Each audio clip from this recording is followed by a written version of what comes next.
ایک اور مقام پہ فرمایا گیا من احیا اردن میتتن فلہ فیہا اجرہا، جو کسی مردہ زمین کو زندہ کرے گا اس کے لیے اس کو اجر ملے گا۔ ایک اور مقام پہ فرمایا من احیا اردن فہی لہو، جو کسی بنجر زمین کو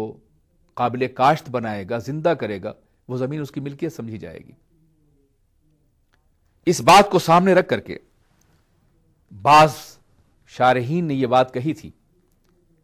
لو علم عباد اللہ فی احیاء الارض لم یبق علی وجہ الارض خراب، اگر اللہ کے بندے زمین کو قابل کاشت بنانے کے فوائد اور برکتوں کو سمجھ لیں تو اس پوری کائنات میں کوئی بھی زمین خرابے کی شکل میں، ویرانے کی شکل میں ناقابل کاشت نہ رہ جائے۔ یہ علم فلاحت ہے جس کا تذکرہ قرآن عظیم کر رہا ہے اور احادیث مبارکہ کر رہی ہیں۔ اس طرح کے کتنے ہی علوم ہیں جو علوم قرآن عظیم کے اندر موجود ہیں، اور جیسا کہ میں نے شروع میں کہا تھا کہ کوئی بھی علم ہو، اگر آپ اس کی اساس اور بنیاد فراہم کرنا چاہیں تو اللہ کے مقدس کلام میں وہ ملیں گی۔ وما علینا الا البلاغ۔ تیرے صدقے سے کیا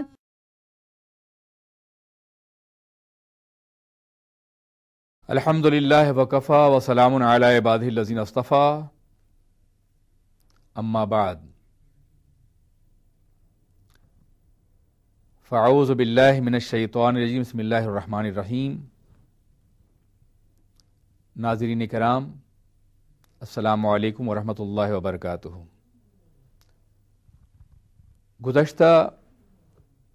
نشست میں نے قرآن عظیم اور سائنس کے موضوع پر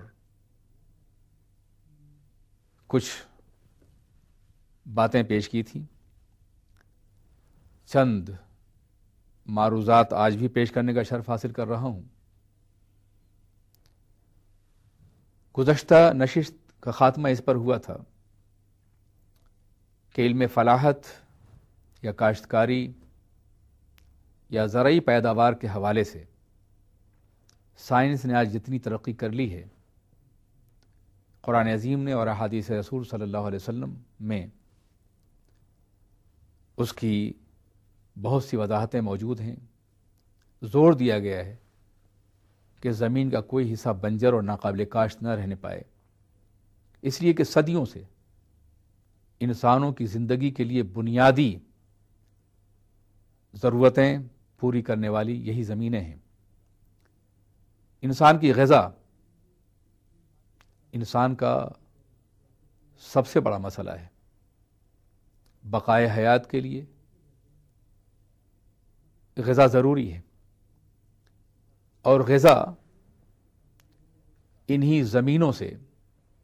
حاصل ہوتی ہے، پیداوار ہی کے ذریعے سے۔ یہی وجہ ہے کہ قرآن پاک نے مختلف مقامات پر پودوں کے بارے میں، درختوں کے بارے میں، زراعت کے بارے میں مختلف تشبیہات اور تمثیلات کے ذریعے سے ان کی اہمیت کو اجاگر فرمایا ہے۔ آپ اللہ کی مقدس کتاب پڑھیں، یقیناً آپ کو حیرت ہوگی کہ بظاہر یہ دنیاوی چیزیں ہیں، انسانی ضرورت کے، انسانی تقاضوں کے مطابق ہیں، مگر اس کے باوجود اللہ کے کلام میں اس کا تذکرہ اس لیے ہے کہ کلام الہی زندگی کے ہر گوشے کی رہنمائی کرتا ہے۔ قرآن عظیم صرف بندے اور خدا کے درمیان میں تعلق قائم کرنے ہی کے لیے جلوہ گر نہیں ہوا ہے،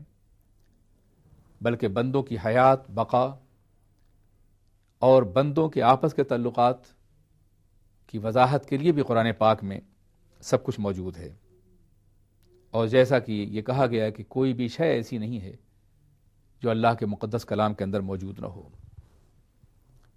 زراعت ہی سے متعلق اللہ کے رسول تاجدار دو عالم صلی اللہ علیہ وسلم کا وہ بڑا مشہور قول آپ کے سامنے ہوگا کہ حضور سید عالم صلی اللہ علیہ وسلم نے ارشاد فرمایا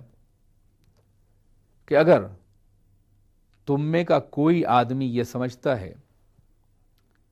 کہ اس کی موت جلد ہی واقع ہو جائے گی لیکن اس کے باوجود اس کے پاس اتنا وقت ہے کہ وہ کوئی درخت لگا سکے تو اسے چاہیے کہ درخت لگانے سے پہلے نہ مرے۔ ظاہر موت اس کے اختیار میں تو نہیں ہے، لیکن اگر مرنے سے پہلے اتنا موقع مل جائے کہ کوئی درخت لگا سکے تو اسے لگا دینا چاہیے۔ آپ اندازہ فرمائیں کہ اس روایت میں کتنا زور دیا گیا ہے درخت لگانے پر، اور وہ بھی ایک ایسے وقت میں جب انسان کو یقین ہے کہ وہ اس دنیا میں موجود نہیں رہے گا، اور درخت وہ دنیا میں لگا رہا ہے۔ اس کے بہت سے فوائد ہیں۔ سب سے بڑا فائدہ یہ ہے کہ حضور سید عالم صلی اللہ علیہ وسلم اپنے ماننے والوں کو یہ ذہن دینا چاہتے ہیں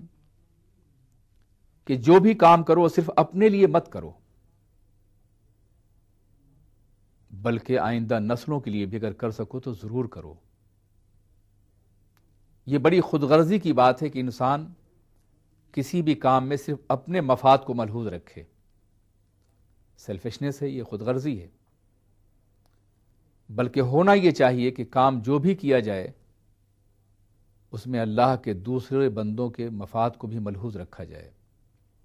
اب ظاہر ہے مرنے سے پہلے جو شخص درخت لگا رہا ہے نہ وہ درخت کے سائے میں بیٹھ سکے گا، نہ درخت کی بہاریں دیکھ سکے گا، نہ درخت کے پھل کھا سکے گا، لیکن اس کے باوجود اسے لگانے کا حکم اس لیے دیا جا رہا ہے تاکہ وہ آئندہ نسلوں کے لیے ایک مثال چھوڑ جائے، اور آئندہ نسلیں بھی اپنے بعد میں آنے والی نسلوں کے لیے اس طرح کی مثالیں قائم کریں، اور یہ ذہن بن جائے کہ مومن کا ہر کام صرف اپنے لیے نہیں ہوتا بلکہ اللہ کے دوسرے بندوں کے لیے ہوتا ہے۔ درخت کوئی لگاتا ہے، پھل کوئی اور کھاتا ہے۔ بہرکیف درخت لگانے والوں کو اس کا اجر اور ثواب ملتا ہے، جیسا کہ احادیث مبارکہ میں اس کا تذکرہ ہو چکا ہے۔ اس کے ساتھ ساتھ یہ بھی معلوم ہوا کہ حضور سید عالم صلی اللہ علیہ وسلم نے درخت ہی کی بات کیوں فرمائی، اور بھی بہت سے کام ہو سکتے تھے۔ یہ اس لیے کہ شجرکاری کی جو اہمیت آج کے دور میں سامنے آ رہی ہے، انسان کی زندگی سے پودوں کا جو تعلق ہے